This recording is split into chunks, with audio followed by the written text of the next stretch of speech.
Learn to avoid problems caused by confusions of sound or illogical and needless words. Confusions of sound? You sound confused. Let's clarify. Some words with similar pronunciations have different meanings. No one confuses hour and hour. Our dog Muggs barked for an hour. But that's not true for these words. It's. Whose. There.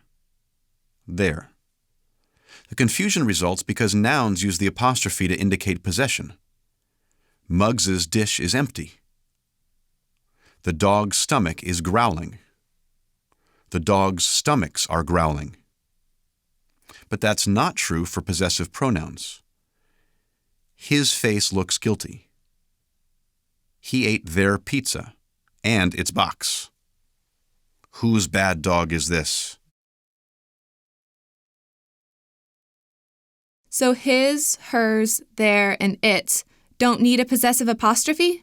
That is correct, or that's correct. Its, their, and whose are not possessives. They're contractions. They don't use the apostrophe to show ownership, but to indicate a missing letter. They contract or shorten two words into one. It is gone becomes it's gone. They are mad becomes they're mad. Who is guilty becomes who's guilty. You will never misuse these words again if you remember two facts about pronouns. The possessive form never possesses an apostrophe. A dog will sometimes chew its dish like an idiot. The apostrophe always indicates a contraction and thus serves as a leash connecting two words. And it's, or it is, now completely ruined. Saying both words to yourself as you proofread will make your mistakes obvious. Muggs ate the pizza and its, or it is, box. It's, or it is, time to teach Muggs a lesson. Is that sort of a unique way to proofread? Yes, it is. And your phrase, sort of unique, is a good example of the second problem we want to look at. Consider this sentence. Muggs's collar is a sort of unique color. Now think about the words sort of, unique, color. Are they logical and necessary? Unique means what? One and only one of a kind. So, being sort of unique is like being sort of dead or having an on-off switch be sort of off. It's not possible. There are no degrees of uniqueness. Muggs is either playing dead or he isn't. The lights are either on or off. His collar has either expanded the spectrum of visible colors or, more realistically, it hasn't. Remember, only use the word unique when what you are describing is actually one of a kind. Unlike Muggs's collar, each snowflake has a unique shape. Never try to describe degrees of uniqueness. They don't exist.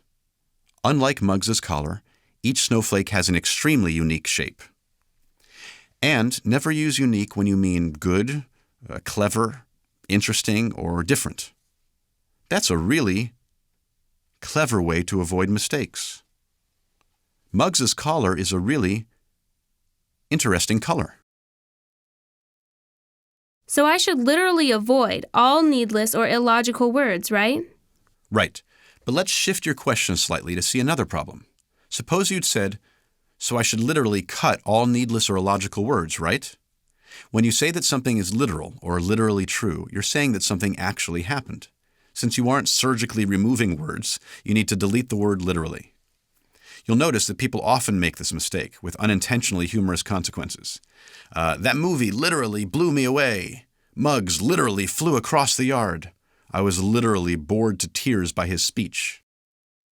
Don't people use the word literally because of the fact they're excited? Exactly. And thanks again, because your question demonstrates another common problem. Because of the fact they're excited. One teacher said this phrase made him quiver with revulsion and wanted it deleted from every sentence in which it appeared. We don't need to go that far, but when you spot this phrase, ask yourself if you couldn't make the same point in fewer words. Owing to the fact that Muggs bites, my neighbors always look a little nervous. Because Muggs bites, my neighbors always look nervous. I was unaware of the fact that Muggs was out in the rain. I didn't know Muggs was out in the rain.